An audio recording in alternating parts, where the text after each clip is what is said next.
Imaginez, c'est un matin de semaine et vous êtes en retard au travail. Lorsque vous arrivez à votre voiture, plus de carburant, la tuile. Ni une ni deux, vous remontez chez vous, prenez une carafe d'eau et remplissez votre réservoir. La voiture démarre, vous arrivez à l'heure au travail. Là, vous vous dites de l'eau. Eh bien oui, de l'eau.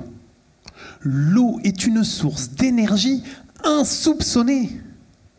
Dans ma thèse, je cherche à extraire cette énergie pour m'en servir comme carburant.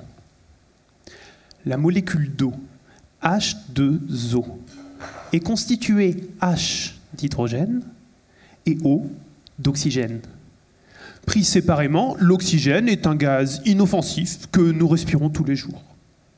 L'hydrogène, de son côté, est un gaz formidable puisqu'il donne énormément d'énergie quand on le brûle et le seul déchet qu'il produit, c'est de l'eau.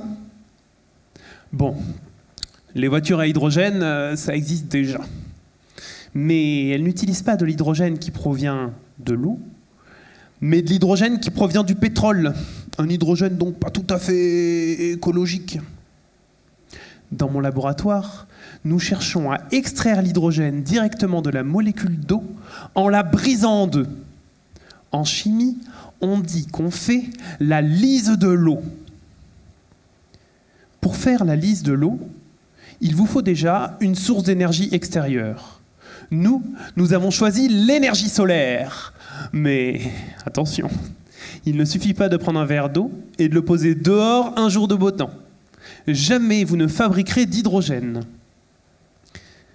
Pour faire la lyse de l'eau, il vous faut en plus un matériau, une matière, qui va pouvoir concentrer les rayons du soleil sur la molécule d'eau pour la briser.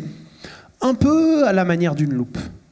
On appelle ça un catalyseur. Et dans ma thèse, je fabrique des catalyseurs pour faire la lyse de l'eau. Je suis une usine de production à moi tout seul.